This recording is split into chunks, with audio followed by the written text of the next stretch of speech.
Alright everyone, we're back to talk about episode 5 of the Boba Fett show, the Book of Boba Fett. There's not a lot I can say about this one without just jumping straight into spoilers.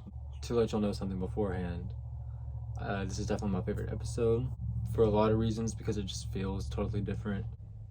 Yeah, it's hard to even give you like a synopsis of what's going on without giving a spoiler, but pretty much the last episode ended with them saying that they were gonna need some help and some muscle, and Finnick said, well, with right amount of credits you can buy muscle. So this one focuses on who they are hiring to be the muscle. That's pretty much all I can say without just giving everything away. We're just gonna hop straight into this breakdown. There are gonna be spoilers and tags for sure. If you haven't seen it, click away now and come back later. So this episode opens and they're in like a butcher shop place. You see meat hanging everywhere. Kind of feels like undergroundish. And then there's like some people in there talking, and there's like, butchers, how they have like that plastic, it's almost like shower curtain material. Well, my man's Din Djarin, the Mandalorian, walks right out, and he basically tells the person, look, this is who I'm here for. I know you're him. I can take you in hot. I can take you in cold. Doesn't really matter to me. I'm getting paid either way. The guy resists, so it lashes onto this big fight in which he ends up having to use the dark saber, which was super cool. I didn't even know if he kept it. I was like trying to remember when he showed up because I saw his spear, and I was like, did he keep the dark saber? Did he give it to Bo-Katan? I really can't remember at the moment, but just about then he pulled it out, and I was like, ooh. And I gotta say, I feel like it's almost like Andrew Garfield in Spider-Man, where he talks about how he quit pulling his punches and everything. It's been a long time since I've seen the pilot for The Mandalorian. It's hard for me to remember how hardcore he was before Grogu, but I feel like after Grogu, I feel like he's gotten, in that one scene specifically, I'm like, oh, I feel like he's gotten like a little bit rougher since the kid's not around, and he's probably dealing with it. I don't know, maybe that was just me thinking that. During the fight, he accidentally like gets his leg slashed. Looked very painful, but he ends up, succeeding. Slices the dude in half, and then cuts his head off, puts it in a bag. He takes the head to his employer, and they gave him like the coordinates to some like secret Mandalorian hideout type thing. So he goes there, and there you meet you get to see the lady who makes things, what do they call her? The armorer, and then the Mandalorian that Jon Favreau voiced. He's there. The armorer takes the spear, basically tells him, hey, look, this isn't like Beskar's not made for like weapons. It's made more for like armor and stuff. So let's build this down and make something else. She's like, what should I make with it? And he's like, something for a fondling, a specific fondling. And then he name drops Grogu. And I was like, oh, I miss him so much. So she makes it, and she wraps it up, and it's like in a little bit of package right here. So I really kind of don't know what it is, honestly.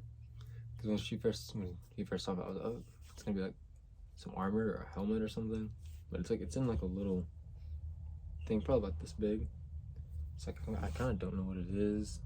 So then the armor takes him down there to like kind of practice with the dark saber. It turns out it's like super heavy, and like you kind of need like your mind to be in the right place to wield it. The more stuff that's going on in your mind, like the heavier it's gonna be.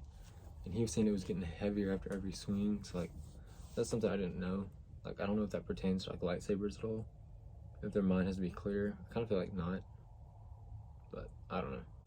Well, then Jon Favreau's Mandalorian guy comes over there and it's like, hey, my ancestors, kind of helped with that dark saber thing, and I think it belongs to me. And so he like challenges him for it, which Jon Favreau also voiced another character in the Clone Wars animated series who does have the dark saber for a while. So I'm wondering if there's like a reason they're both voiced by him, if that's like the same, like, I don't know, the lore. Correct me if I'm wrong, but in my mind he's related to him. So Amanda wins the fight.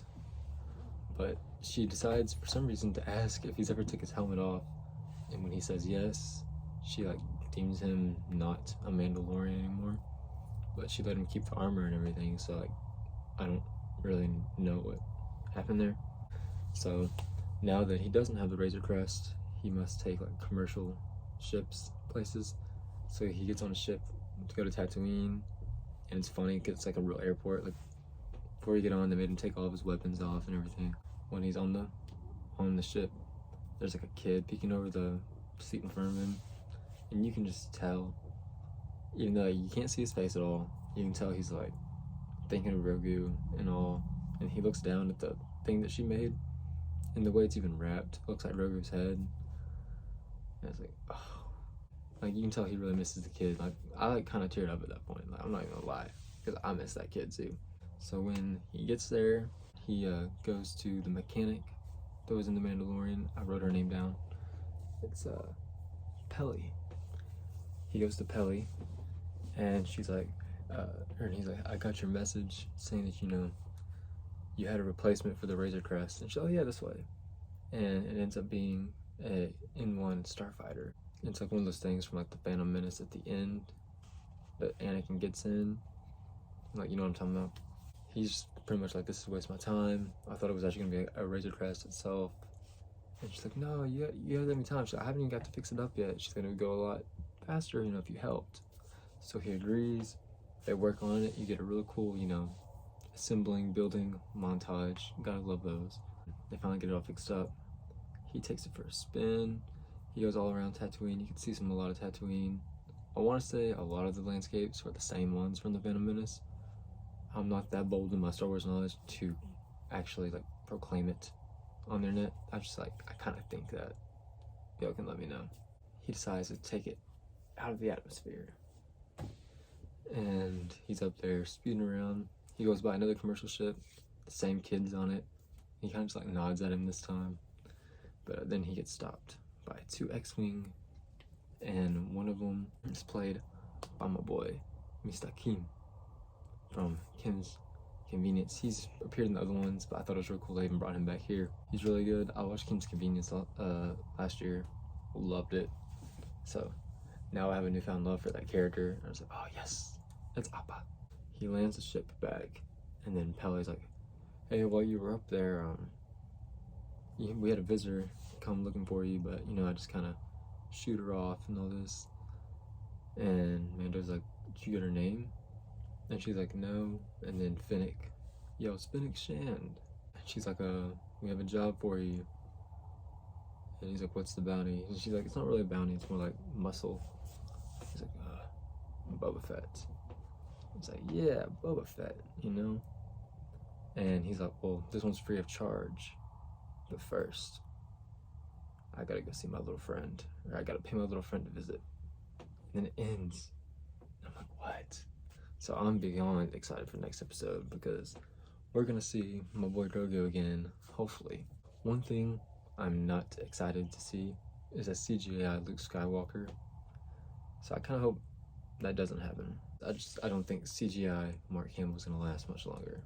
They're gonna have to improve it, if so, because man, that was bad. But by far the best episode. It's because it's a Mandalorian episode, basically.